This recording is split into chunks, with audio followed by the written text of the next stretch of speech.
infecciones del sitio quirúrgico. Yo no sé si ustedes conocen este hospital, pero este hospital tiene 11 pisos, y más allá de un piso en el cual hay clínica, otro piso que hay mitad clínica y mitad cuidados intensivos médico-quirúrgicos, y otro piso de pediatría, todo el resto corresponde a pacientes internados en divisiones quirúrgicas. No quiere decir que todos ellos se vayan a operar, pero hay una proporción muy grande de pacientes de todas las instituciones que tienen la posibilidad de tener algún tipo de procedimiento quirúrgico. La importancia de esto es que, al haber tanta gente que puede tener una infección del sitio quirúrgico, es sumamente importante que se tomen todas las medidas para prevenirlo. Durante muchos años, la infección del sitio quirúrgico de la herida limpia fue un marcador de calidad de atención médica de las instituciones de salud. Ahora se han sumado otros eventos definitorios, como puede ser la toxicidad por oxígeno, que el paciente a la trombosis venosa profunda, que se escala, pero siempre la infección del sitio quirúrgico de la herida limpia es un marcador de cómo se atiende a los pacientes. Bueno, lo primero que vamos a decir es que con medidas de prevención, las infecciones del sitio quirúrgico podrían reducirse hasta un 70%. Entonces, lo primero que vamos a hacer es definir qué es una infección del sitio quirúrgico. Hace muchísimos años se hablaba de infección de la herida quirúrgica, pero desde hace bastante tiempo que se ha desglosado en diferentes instancias. En primer lugar, hablamos de la infección incisional superficial, que abarca la epidermis, la dermis y el tejido celular subcutáneo. ¿Qué manifestaciones clínicas ustedes piensan que tendrá un paciente al cual fue sometido a un procedimiento quirúrgico y tiene una infección a este nivel? Dolor, calor, rubor, tumor. Va a tener eritema, va a tener aumento de la temperatura, va a tener dolor. ¿Qué más? Tumor, inflamación. Una tumoración que puede ser o por el proceso inflamatorio o porque la herida está cerrada y está acumulando algún tipo de secreción. La herida también, al estar infectada, puede estar dehiscente y puede tener secreción. Hablo de secreción, no siempre la secreción es pus. Cuando hay infecciones graves, como por ejemplo por Purkinje, que es una bacteria que puede erizar los glóbulos blancos, no vamos a ver presencia de pus, sino lo que vamos a ver es una secreción serosanguinolenta. Así que por eso no siempre tenemos que limitarnos a pensar que puede haber pus. Hablemos de algún tipo de secreción. Muy bien. Y lo que vamos a agregar a esto, además de saber la definición de qué capa se involucra y qué capa tiene, es que se va a considerar asociada al procedimiento quirúrgico cuando ocurra dentro de los 30 días de haber realizado la cirugía. ¿Y por qué aclaro esto? Porque si bien una persona que hace 6 meses tuvo una biopsia de piel y ahora viene con una infección sobre la herida, no la vamos a contabilizar como herida quirúrgica si ha pasado más de un mes. ¿Se entiende? Bueno, vamos a la segunda instancia, que es la infección incisional profunda, que abarca el músculo y la fascia superficial y la fascia profunda. Las manifestaciones clínicas van a ser muy parecidas a las de la incisional superficial. Va a tener el paciente dolor, va a haber eritema, va a haber una tumoración, puede haber una dehiscencia de las estructuras superiores, también con secreción, y además, en este caso, le vamos a agregar la presencia de fiebre. La vamos a considerar asociada a la cirugía cuando ocurra dentro de los 30 días, a excepción de que se haya colocado algún tipo de implante. Cuando colocamos un implante, muchas veces estos implantes se infectan con microorganismos que se llaman pequeñas colonias de baja virulencia, y las manifestaciones clínicas pueden aparecer muy tardíamente. Entonces, se considera también asociado al procedimiento quirúrgico si aparecen entre los 6 meses y el año de realizado el procedimiento quirúrgico. O sea, que vean que extendemos el periodo en el cual la vamos a considerar asociada al procedimiento quirúrgico. Y finalmente tenemos lo que es infección órgano-espacio, que se define por descarte. Es aquella que no es incisional superficial ni profunda. Es fundamentalmente donde el cirujano ha trabajado, Y las manifestaciones clínicas van a ser muy, muy proteiformes, porque no es lo mismo que yo tenga una infección orgáno-espacio asociada a un procedimiento neuroquirúrgico, cardiovascular, gastrointestinal. ¿Qué ejemplos se les ocurren a ustedes de infecciones que pudieran definirse como órgano-espacio?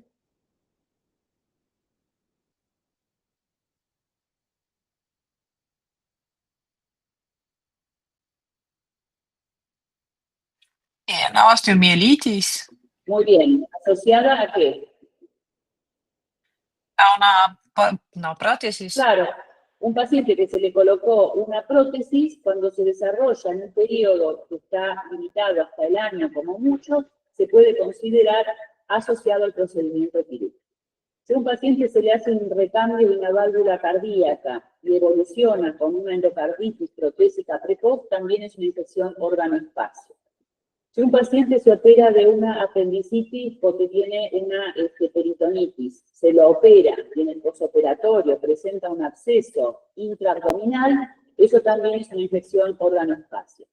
Como ustedes ven, tiene que mediar siempre un procedimiento quirúrgico. Yo no puedo hablar de una osteomielitis que fue de origen hematógeno porque no hubo ningún procedimiento quirúrgico. Y además la manifestación clínica va a ser totalmente diferente si yo hablo de una endocarditis protésica precoz, si yo hablo de una peritonitis terciaria, si hablo de una infección de una prótesis articular. ¿Queda claro esto? Sí. Bueno, muy bien. Hay un montón de factores que pueden afectar el desarrollo de una infección del sitio quirúrgico.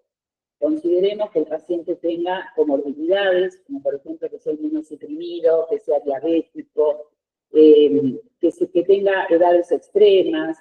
Todos esos factores, algunos son modificables, otros son no modificables.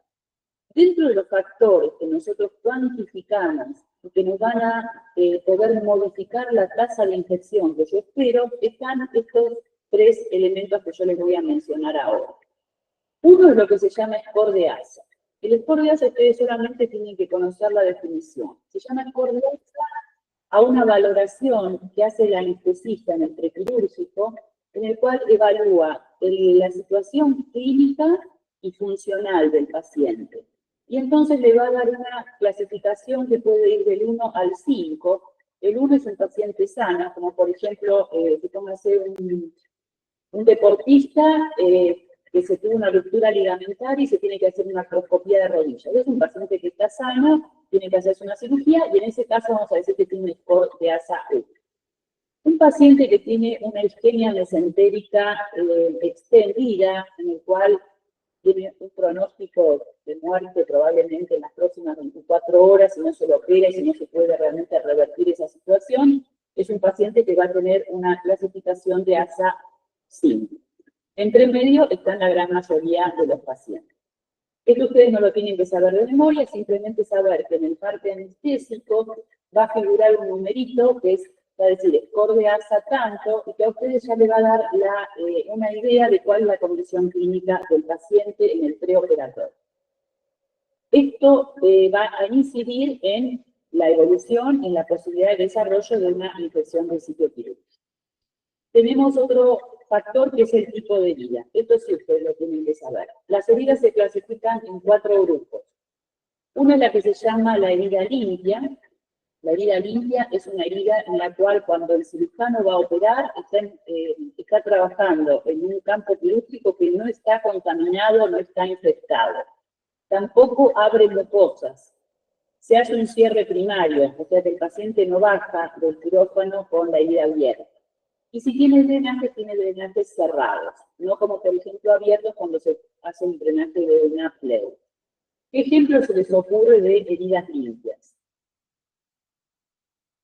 ¿Cuáles entrarían en esta categoría?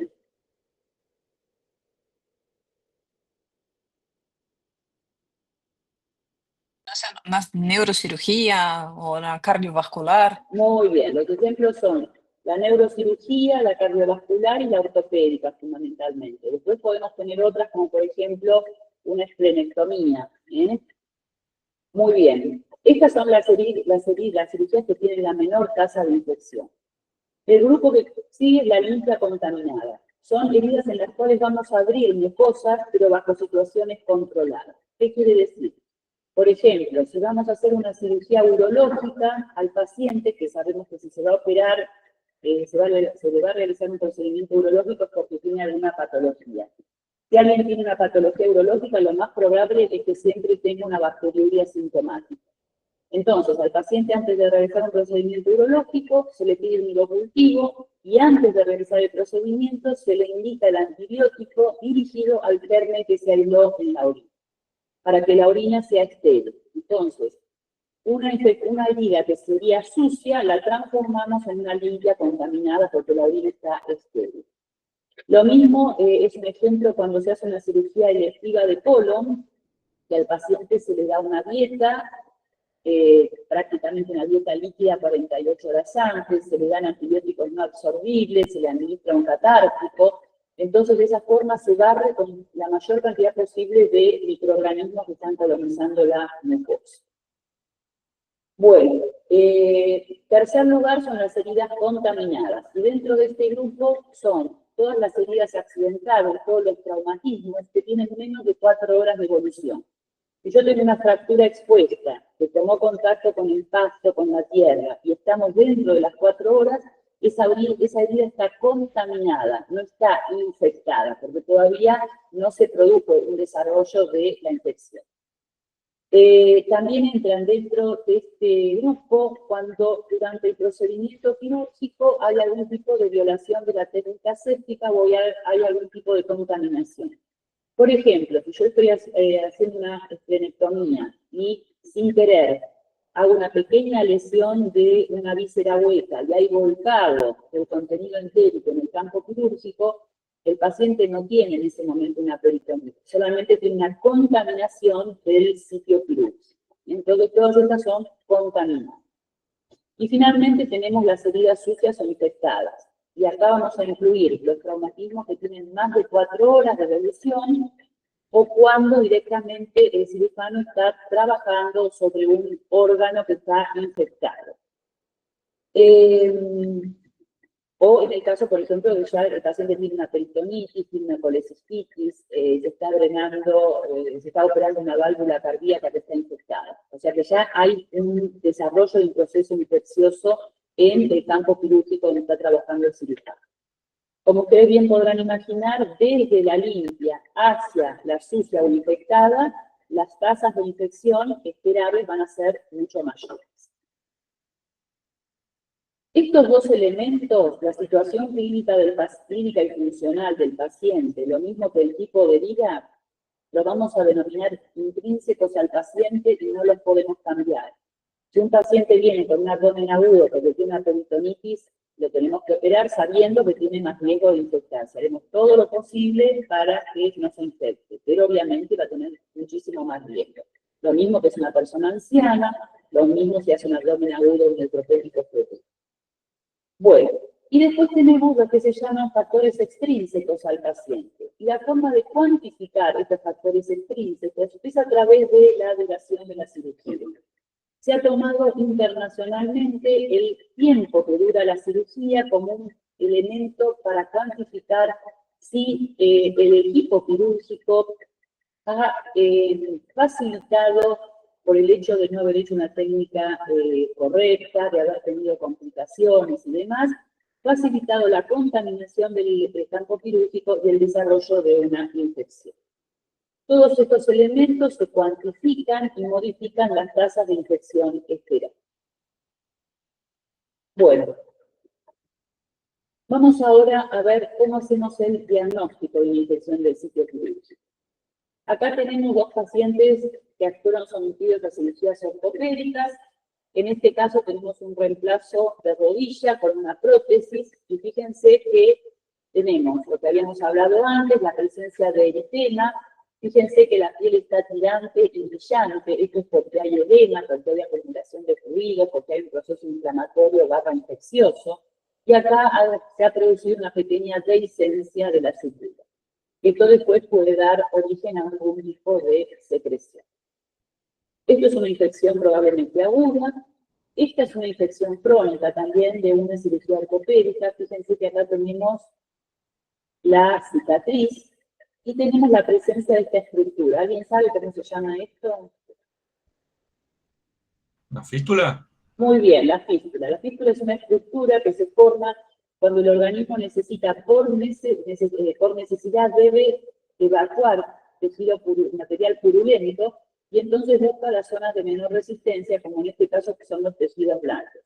El hueso no se puede distender, así que en cuanto acumula un poquito de material purulento, enseguida rompe el periósteo y comienza a elaborar este trayecto que termina drenando todo este material purulento al exterior. Podemos también utilizar imágenes. Fíjense, esta también es una cirugía ortopédica. Este es el tallo de una prótesis de Thompson, que es la que se utiliza para cuando se hace un reemplazo total de cadera. Esto que ven acá es el cemento que se coloca para fijarla. Y esta imagen radiolúcida que ven acá, entre la prótesis con su cemento y el hueso, esta es una imagen que corresponde a un proceso infeccioso, a una osteomielitis. Lo mismo de este lado. Esto que nosotros vemos en una radiografía, clínicamente se traduce porque la prótesis se puede mover. Este hueso tiene poca resistencia, entonces permite que la prótesis junto con el cemento se movilice. Esto produce mucho dolor. Entonces, el paciente puede consultar por dolor y haciéndole solamente una radiografía ya vemos que tiene esta interfaz, tiene estas imágenes de osteopenia que se corresponden con un proceso infeccioso. Esto es una placa así. Otro tipo de imágenes que podemos utilizar es un ecocardiograma. Esto que ustedes ven acá es una válvula protésica. Una vez que se colocó, hay todo un depósito de plaquetas, de fibrina que la envuelve. Y fíjense, esto es sangre, que es la que, digamos, se eyecta. Y fíjense, acá hay una dehiscencia de la sutura de la válvula con la pared de la cavidad a la cual está suturada. Esta dehiscencia origina un leak perivalvular, y es patognomónico de la presencia de endocarditis protésica. Como cuando les comenté, cuando en la piel nosotros vemos que hay una dehiscencia de la herida quirúrgica, cuando hay un proceso infeccioso, en este caso pasa exactamente lo mismo. Están dehiscentes el borde de la válvula que estaba adherido al borde de la cavidad. Acá lo mismo. Es otra imagen de una endocarditis protésica precoz. Otra de las imágenes que podemos utilizar es una tomografía. Las tomografías, en este caso, fue una endolectomía, y fíjense cómo la celda esclénica está ocupada por estas imágenes que son abscesos.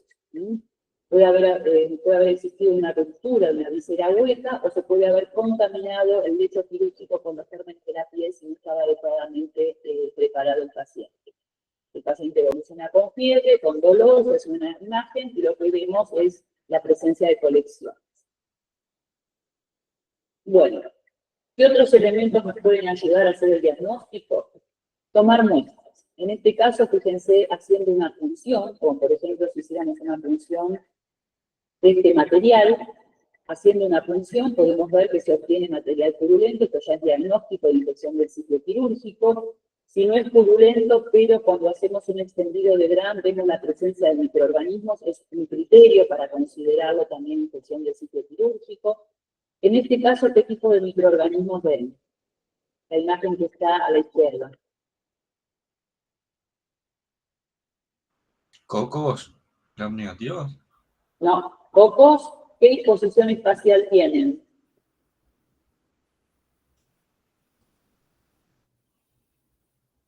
¿Son cadenas, son racimos, están en grupo? ¿Cómo están?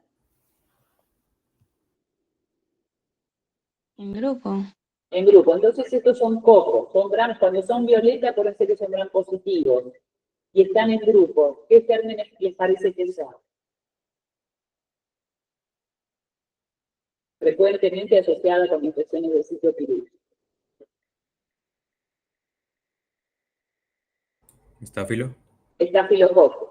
No sabemos si son aureus o coagulasa negativo, no sabemos, pero es la disposición y la coloración que tienen los estafilococos.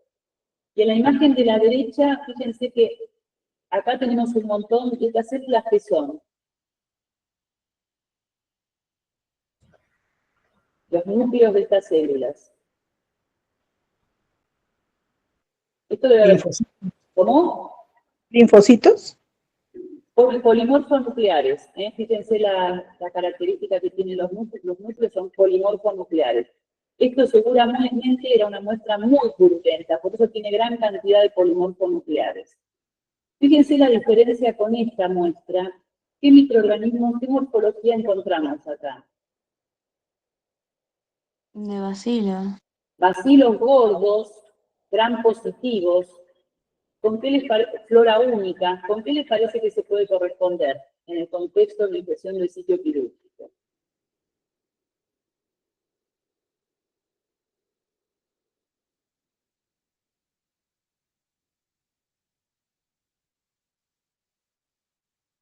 ¿Por qué vamos a hablar de que todos los materiales que se utilizan en el quirófano tienen que estar estériles? El hecho de hablar de algo estéril, de algo que está estéril, ¿qué significa?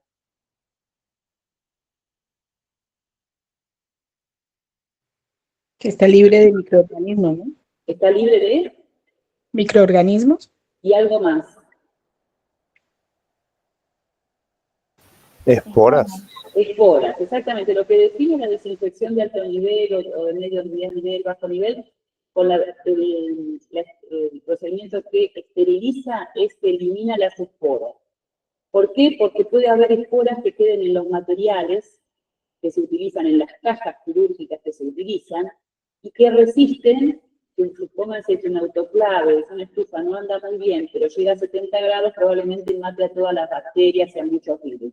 Pero se necesita el proceso de esterilización para eliminar las esporas. En caso de que no haya habido alguna falla en el proceso de esterilización, quedan las esporas. ¿Y a qué gérmenes puede dar origen cuando germinan? Clostridio. Clostridio. ¿Qué clostridio? Perfringen. Perfringens. Es parte de la flora del tubo digestivo de los vertebrados, ¿cierto? Entonces, si hubo alguna contaminación y no se llegó a un proceso de esterilización que sea eficiente, después puede contaminarse una herida quirúrgica con clostridios. Y en este caso da una infección sumamente aguda en las primeras horas del posoperatorio y que es muy grave y que hay que intervenir rápidamente. Y ustedes fíjense la diferencia en el fondo de la infección por estafilococo, que tiene gran cantidad de pus, y esta en la que solamente se ven restos de algún material mucoso o fibrino. Justamente el Clostridium perfringens tiene una cantidad de exotoxinas, muchas de las cuales destruyen glóbulos rojos y glóbulos blancos. Por eso acá a veces podemos no esperar que haya una secreción purulenta por la herida, porque están destruidos casi todos los glóbulos blancos. Por eso yo al principio les decía que cuando una herida tiene signos de flogosis, pero no siempre esperemos que haya pus, porque a veces puede haber solamente una secreción serosanoena lenta, un poco maloliente, con muchos signos de flogosis y con compromiso del estado general del paciente. El estafilococo es un germen que puede aparecer en las infecciones del sitio quirúrgico porque a veces puede colonizar la piel y es un agente causal. Y además, tener en cuenta siempre en mente el Clostridium perfringens cuando ha habido alguna técnica de esterilización ineficiente y puede haber posibilidad de haber infectado la herida con esta. Bueno, otro dato que también nos sirve para definir una infección del sitio quirúrgico es la anatomía patológica.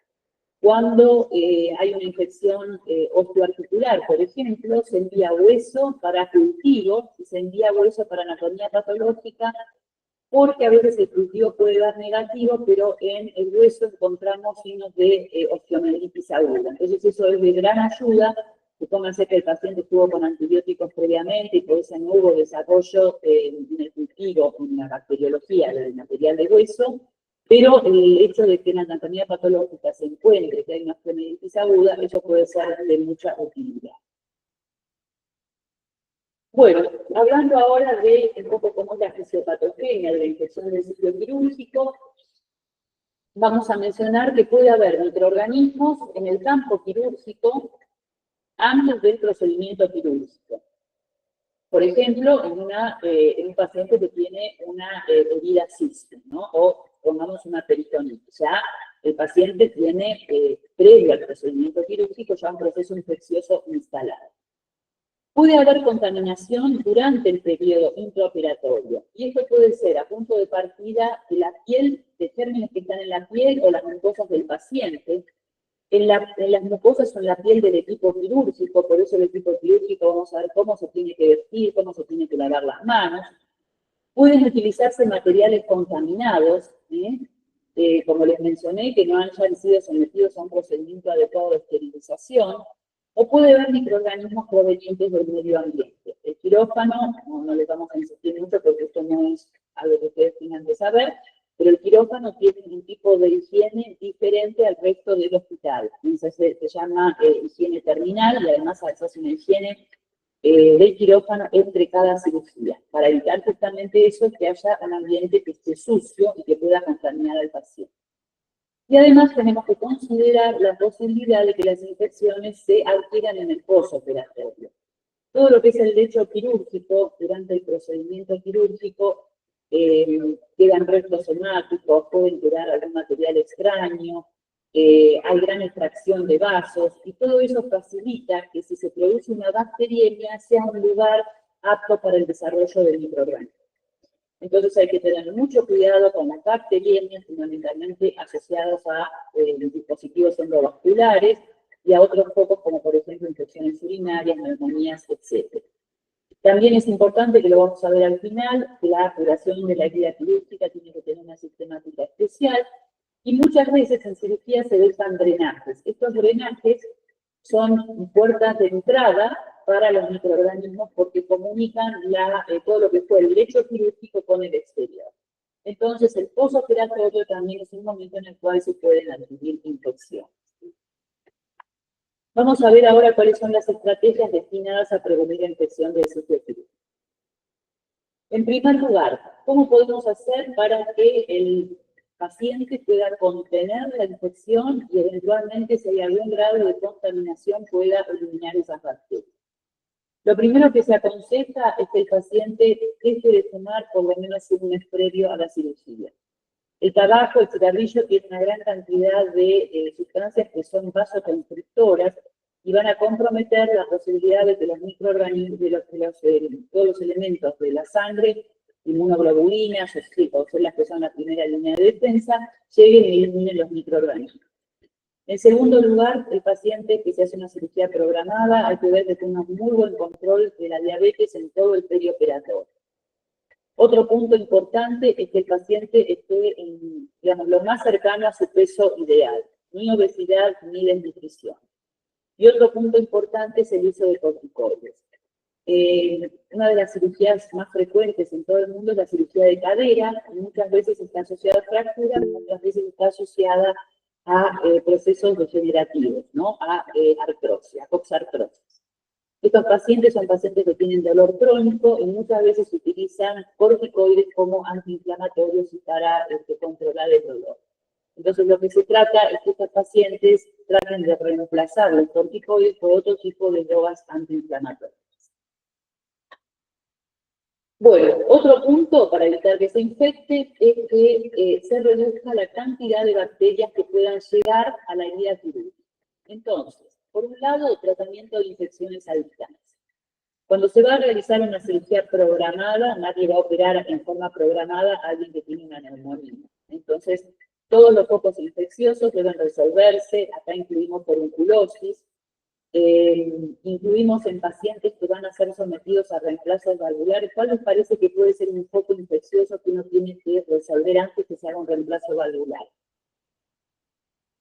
Las válvulas, ¿con qué microorganismos o con qué localización de microorganismos están asociadas a las infecciones? ¿Heridas dentales puede ser? Muy bien. Entonces, todo paciente que se va a hacer un reemplazo valvular, por lo menos 2 o 3 semanas antes de la cirugía, tiene que tener una consulta odontológica para eliminar todos los focos infecciosos dentales y gingivales. Muy bien. Después, tratar de que el paciente se interne el día de la cirugía. ¿Esto por qué? Si lo internamos mucho tiempo antes, es probable que se colonice con los gérmenes nosocomiales que tienen patrones de resistencia y a veces virulencia diferente a los de la comunidad. Entonces, tratar de que la estadía preoperatoria sea lo más corta posible.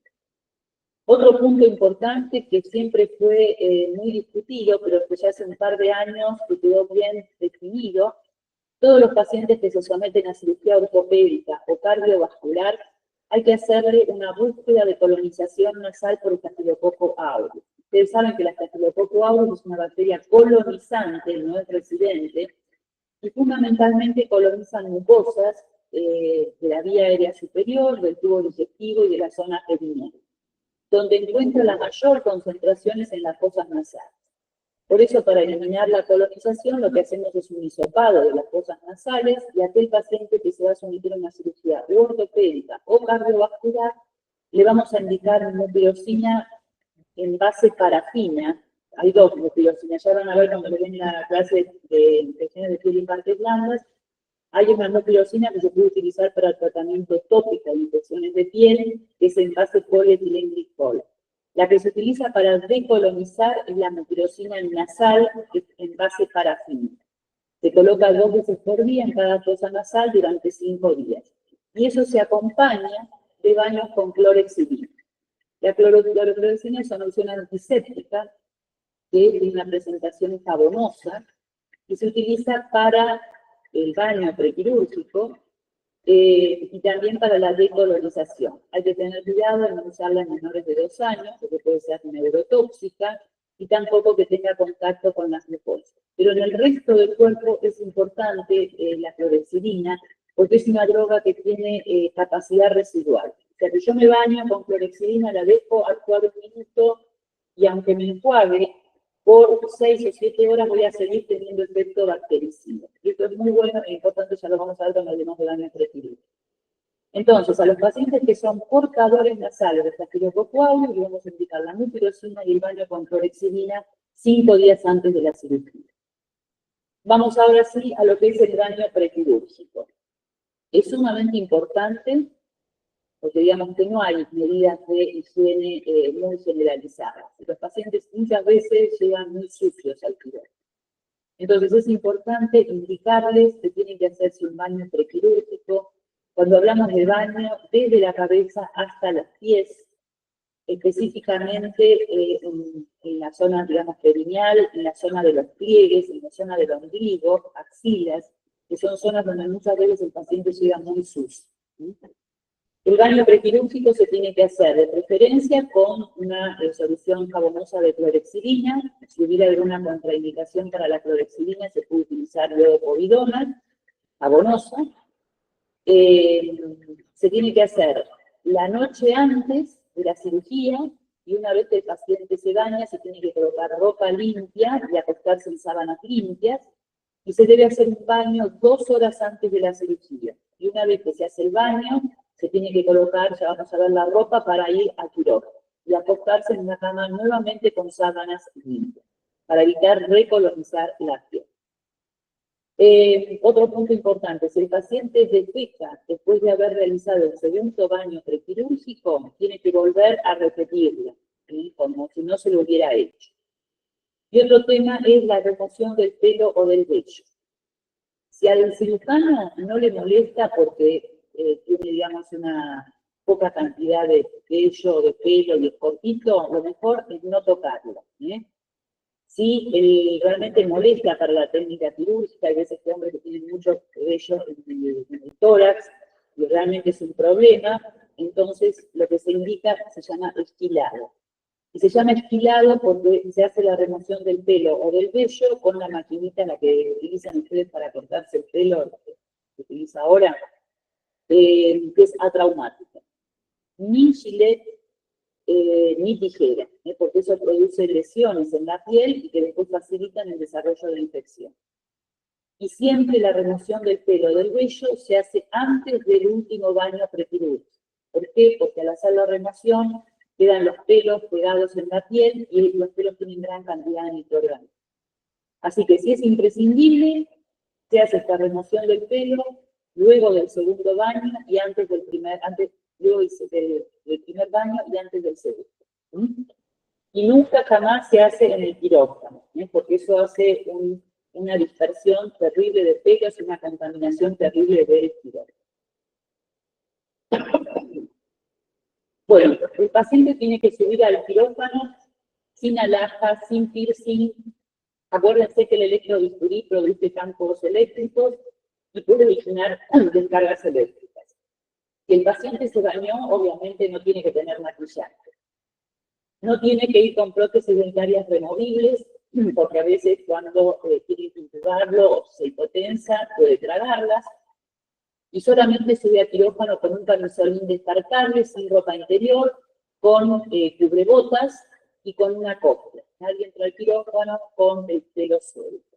Y por supuesto, sobre una camilla con sábanas y con frazada o colcha, lo que fuera. Bueno, si alguno de ustedes ha estado en el quirófano, sabe que hay 3 sectores. Uno es el sector que se llama área no restringida o no crítica, que son fundamentalmente los vestidores. En este sector uno puede entrar con su ropa de calle y acá se va a colocar un ambo, se va a colocar el cubrebotas o suéter de uso exclusivo para quirófano y antes de salir se va a poner la copia. Hay una segunda área que se llama área semi-restringida o semicrítica, que corresponde a todos los que son los pasillos del quirófano y los sectores de almacenamiento. En este lugar solamente se puede estar con el ambo, con el calzado exclusivo de quirófano y con la copia. El tener barbijo es opcional. Y hay una tercera área que se llama área restringida o área crítica, que corresponde al quirófano propiamente dicho, donde se está realizando el procedimiento quirúrgico. También corresponde al área donde se lavan las manos y al área donde se procesa el material que se utilizó en el quirófano. Y fíjense que acá, además del ambos, del calzado y de la copia, acá sí es obligatorio tener el barbijo quirúrgico correctamente colocado. En el área donde se procesa el material lo mismo, y en el área de quirófano propiamente dicho, fíjense que todo el mundo tiene que estar con barbijo. ¿Por qué? Porque nosotros podemos portar en forma transitoria e inadvertida Diógenes, Staphylococcus aureus en la nariz, y mientras estamos hablando, mientras tosemos o estornudamos, puede haber salida de este tipo de gotitas que están colonizadas, contaminadas con estos microorganismos y infectar el campo quirúrgico. Por eso es sumamente importante que todo el que esté en alguna de estas áreas tenga correctamente colocado el barbijo. Bueno, durante el procedimiento quirúrgico, cuando el quirófano está funcionando, hay que tratar de que en el quirófano se encuentre la cantidad imprescindible de gente que está desarrollando alguna función. No es un lugar para estar mirando o perdiendo el tiempo. Ya les mencioné que todo lo que se utiliza en quirófano debe estar estéril, que se hace una limpieza especial, que la ventilación del quirófano es cerrada, no puede haber ventanas donde puedan entrar moscas o corrientes de aire, polvo, cualquier elemento que pueda contaminar el medio ambiente. Yo ahora me voy a referir específicamente a algunas cosas. ¿Qué podemos hacer para reducir la inoculación bacteriana durante el procedimiento quirúrgico? En primer lugar, el personal de salud que está infectado o colonizado con ciertos microorganismos no debería entrar o debería ser evaluado antes de entrar. La higiene de manos prequirúrgica, ya la hablaron ayer con la doctora Copoli. ¿Qué diferencia hay entre la higiene de manos prequirúrgica y la antiséptica? Que en la antiséptica se usa iodopovidona. Se puede usar, acuérdense que siempre es preferible la clorhexidina por el efecto residual que tiene. Si no, se puede usar iodopovidona, está bien. Muy bien, en las dos se utiliza una solución antiséptica. ¿Qué más? ¿El procedimiento es igual en una o en otra? No, lleva mucho más tiempo, se lava siempre del pulpejo del dedo hasta el codo. Después cuando se lava también descendiente el agua, solo en una dirección. La posición es la misma para cualquier lavado de manos, pero está bien lo que vos dijiste. Primero, una dura mucho más tiempo, acuérdense que son 2 minutos para la higiene de manos prequirúrgica, porque hay que hacer una higiene de cada una de las caras de los dedos, espacios interdigitales, la palma, el dorso, el pulgar, la muñeca y el antebrazo hasta el codo. O sea que tienen mayor duración y mayor extensión. ¿Y con qué se seca uno cuando hace la higiene de manos antiséptica y cuando hace la higiene de manos prequirúrgica? La toallita es esterilizada.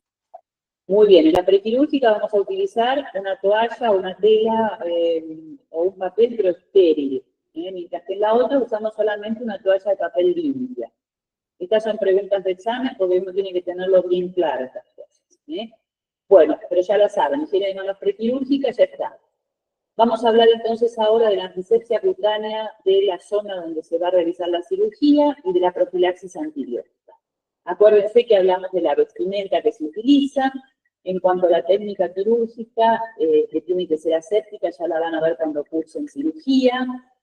Es preferible el uso de drenajes por contraabertura y que estén cerrados y que no que estén abiertos o que se pueda salir el blister del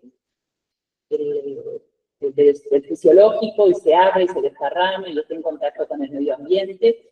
Y además, durante el procedimiento quirúrgico es sumamente importante que se mantenga la normotermia, la oxigenación y niveles adecuados de oxígeno. Bueno, estas son algunas imágenes que les muestro en un quirófano.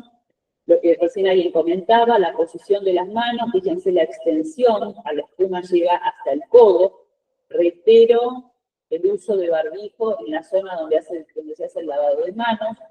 Acuérdense, uno se puede ayudar con una esponjita, pero ya está descartado totalmente el uso de cepillos. Y el secado se hace con un elemento que viene en el bolsón de ropa estéril, cuando se hace el secado de manos prequirúrgicas. No se hace con la toallita que tengo limpia al lado de ustedes.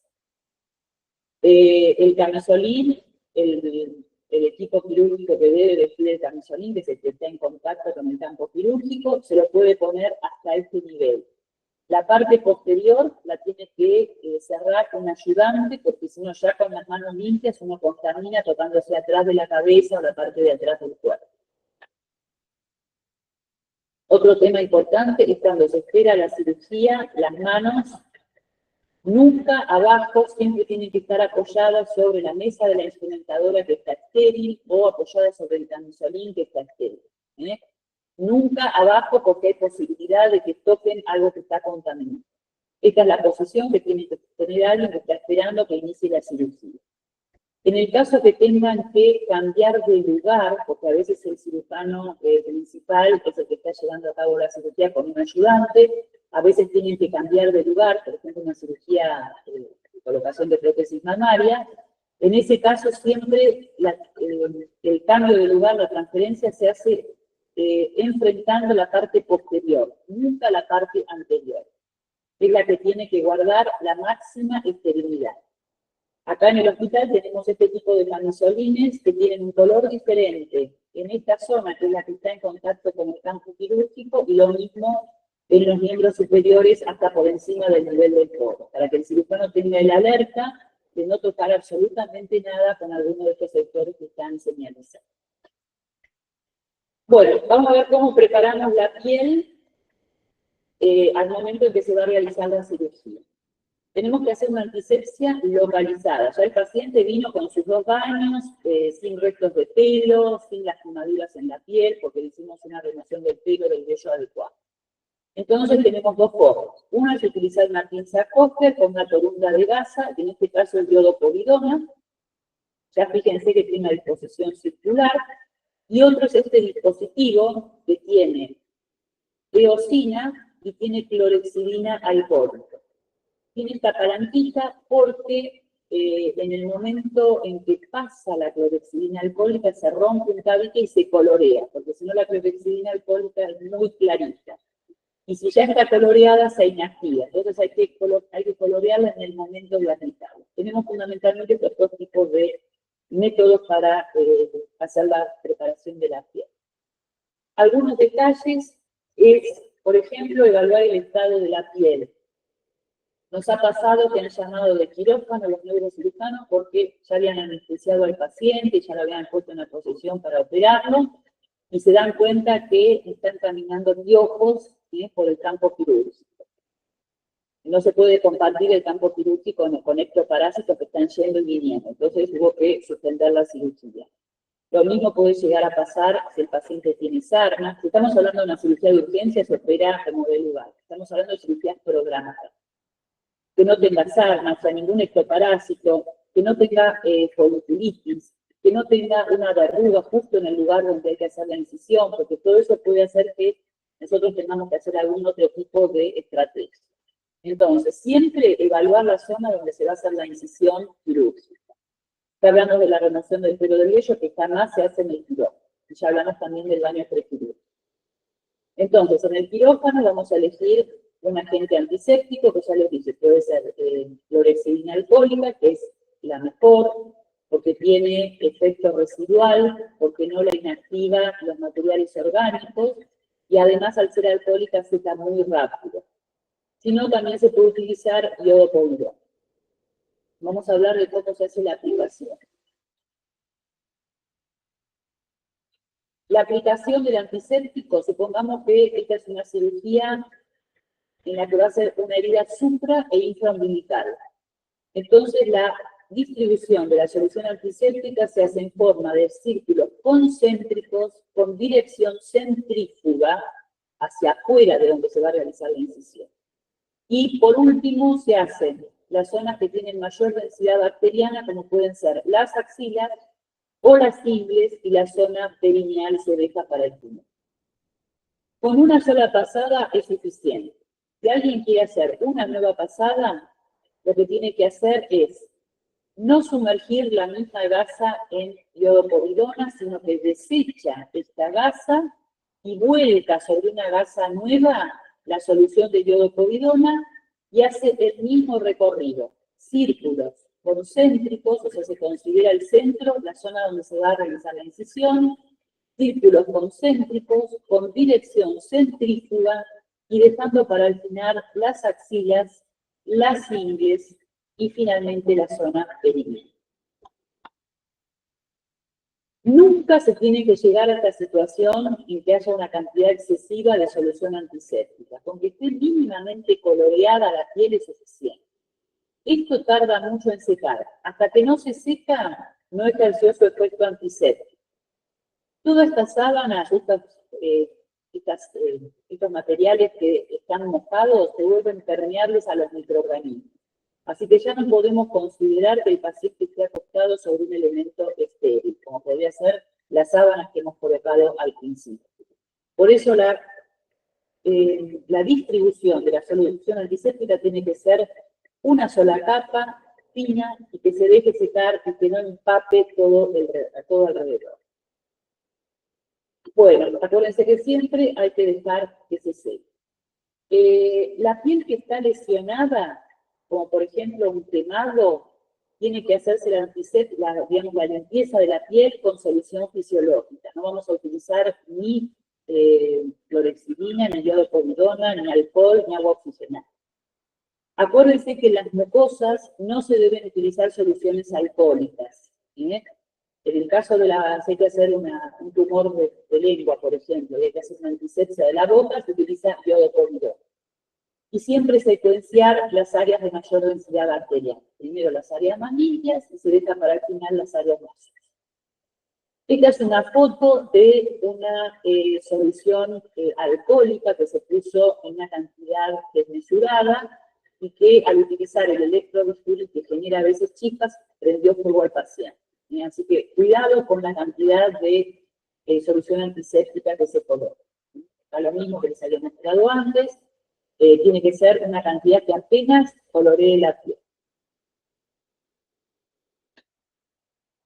Bueno, otras estrategias que se utilizan para la prevención del sitio quirúrgico es la de colocar campos estériles. Estos campos estériles es muy rigurosa la forma en que se colocan. Uno lo primero que tiene que hacer es tener en cuenta cuál es la superficie de piel que necesita que quede expuesta para realizar la incisión quirúrgica y la salida de los drenajes por contrabertura, que que salen lejos de donde está la herida quirúrgica. Una vez que ya mentalmente midió la superficie, va a ir apoyando los campos quirúrgicos de forma de limitar el área que quiere que quede expuesta. Si alguien se equivoca al colocar un campo quirúrgico, ese campo se desecha, se tira y no se puede movilizar. Y esto, fíjense la importancia que tiene. Acá ustedes llegan a ver que el campo quirúrgico tiene como unas pincitas que pellizcan la piel y el campo, para que sea imposible que esto se movilice. Esto, al tener movimiento, puede traer microorganismos que están en la piel al campo quirúrgico. Y algunas cirugías también utilizan este film que es autoadhesivo, que es como si fuera un contact, que se pega una vez que ya se preparó todo el campo quirúrgico para que no haya la menor probabilidad de movilización de los campos. Así que fíjense la importancia que tiene que esto quede perfectamente preparado, que no se estén cayendo y corriendo los campos quirúrgicos. Bueno, otro tema importante, ustedes saben, los guantes son bárbaros, nos protegen, pero tienen perforaciones.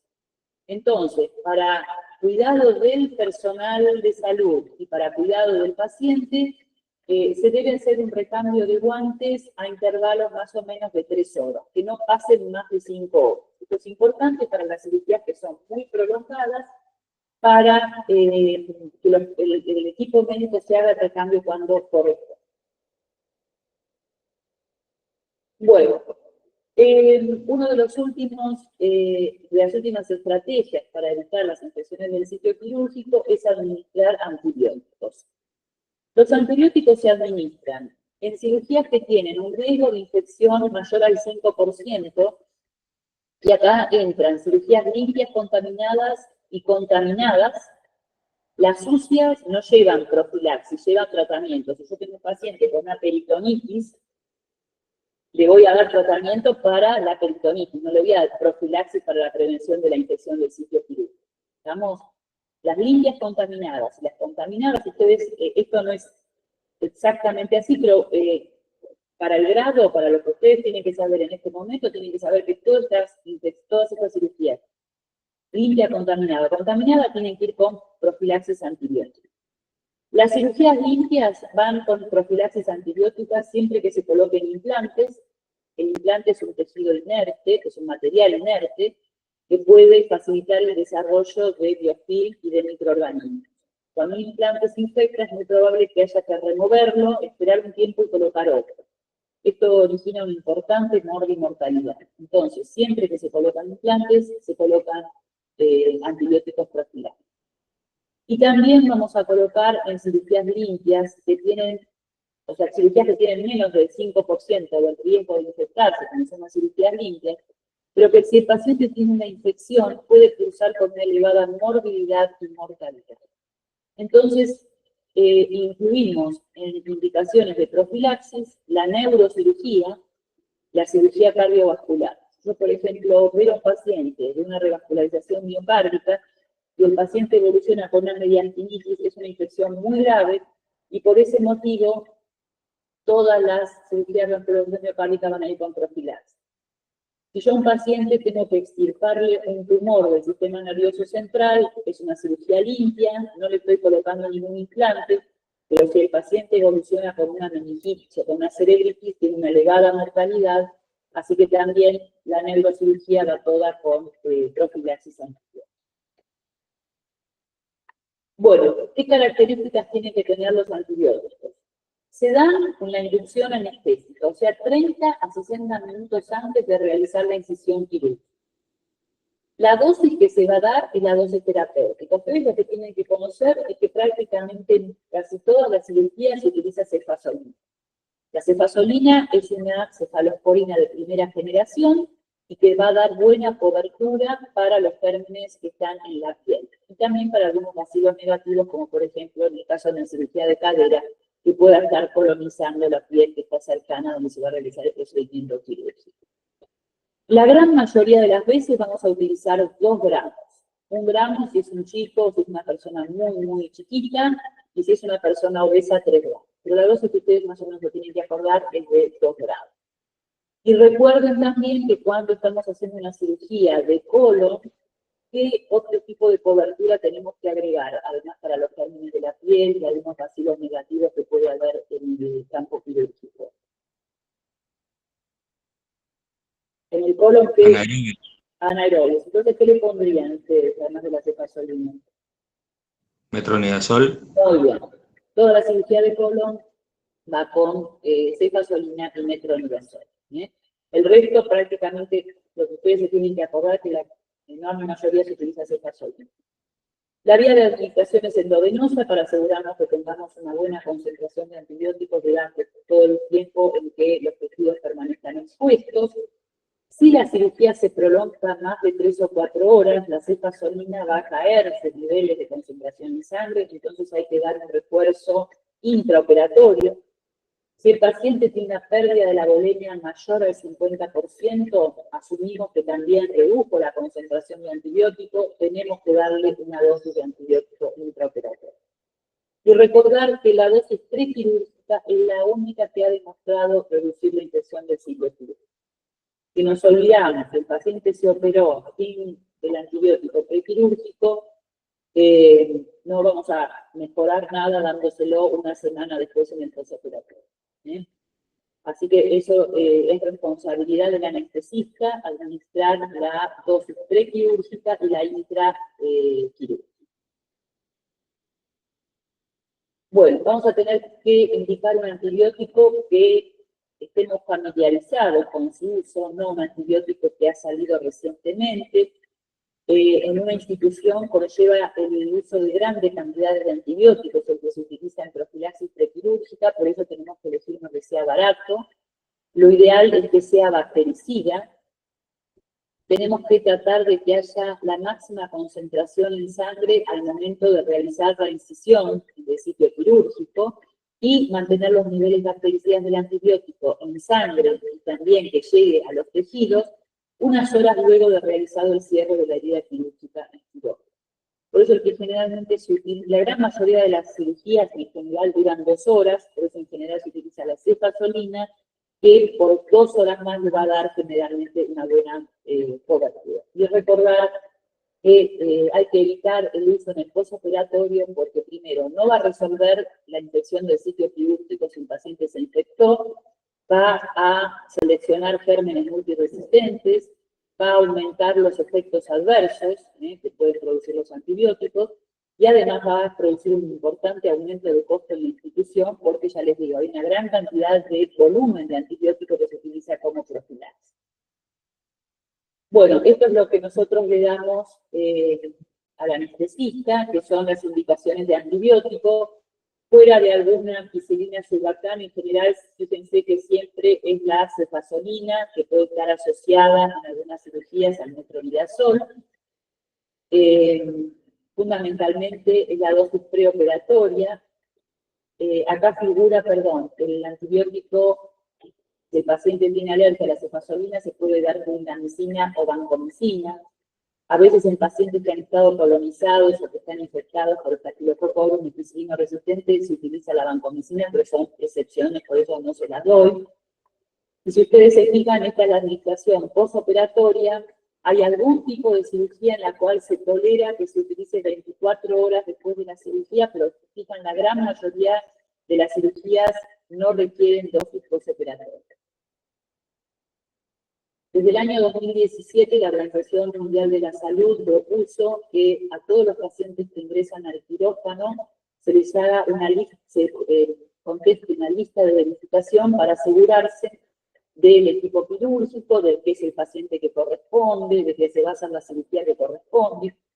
En Estados Unidos hasta ese momento se había visto que había 50.000 errores durante el procedimiento quirúrgico. Imagínense ellos que tienen un gran control por todo el tema de los seguros y demás, y los juicios y demás, imagínense para el resto del mundo lo que les queda. Ellos habían calculado que había 50.000 errores, en el sentido en que tenían que operarle la cadera derecha y le operaban la izquierda, tenían que sacarle la vesícula y le sacaban el apéndice, operaban a un paciente que no correspondía.